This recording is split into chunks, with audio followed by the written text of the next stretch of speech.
Assalomu alaykum hurmatli ijtimoiy tarmoq kuzatuvchilari hamda Kogon shahri aholisi. Aholiga moddiy yordam berish, bolalar puli, pensiya, nafaqalar ajratish masalasida bugungi brifingimizni davom ettiramiz. Aholini ijtimoiy qo'llab-quvvatlash tizimini takomillashtirish, kam ta'minlangan oilalar, nogironligi bo'lgan shaxslar, o'zgalar parvarishiga muhtoj yolg'iz keksalar hamda boquvchisini yo'qotgan fuqarolarning ijtimoiy himoyasini kuchaytirish borasida qator normativ hujjatlar qabul qilingan. Aholiga o'z huquqlarini qulay imkoniyat va shart-sharoitlarda amalga oshirish uchun ayrim qarorlarga o'zgartirish va qo'shimchalar kiritish orqali ijtimoiy himoya tizimi yanada takomillashib bormoqda. Fuqarolar ijtimoiy reyestrga kirish uchun quyidagi tartibda murojaat qilishlari mumkin. Birinchi, Davlat xizmatlar markazi orqali. Ikkinchi, hududdagi inson ijtimoiy xizmatlar markaziga murojaat qilish orqali. Uchinchi, fuqarolar o'zi yashab turgan mahalladagi ijtimoiy xodimga murojaat qilish orqali. Va to'rtinchi, ijtimoiy karta mobil ilovasi orqali murojaat qilish imkoniyatlari yaratildi. Bola puli ajratilishda quyidagi tartiblar joriy qilingan.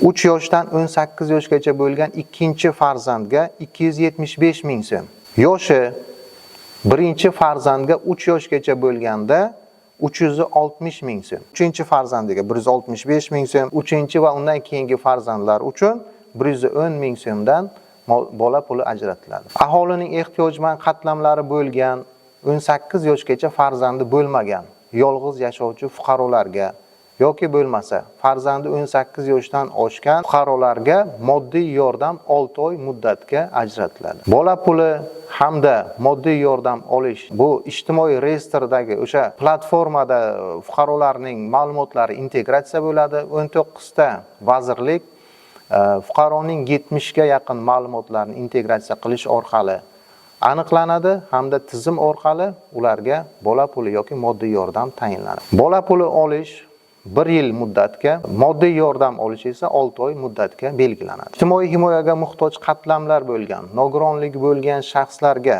nogironlik nafaqalari, bolalikdan nogironligi bo'lgan shaxslarga 820 ming so'm, 18 yoshgacha nogironligi bo'lganlarga bolalar nafaqa puli 1 million 12 ming so'm. Yoshga doir nafaqa 820 ming so'm. Birinchi guruh nogironligi bo'lgan shaxslar uchun 1 million 129 ming so'mdan. Ikkinchi guruh nogironligi bo'lgan shaxslarga esa 1 million 12 ming so'mdan nogironlik nafaqalari tayinlanadi.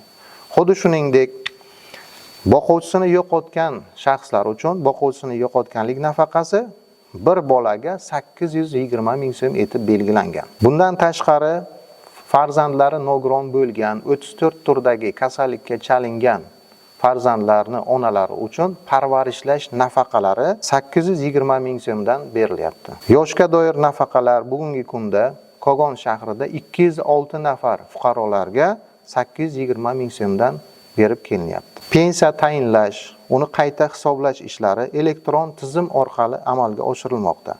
Fuqarolarga qulay imkoniyat yaratish maqsadida Davlat xizmatlar markazida hamda onlayn platformalar orqali murojaat qilish imkoniyatlari yaratildi.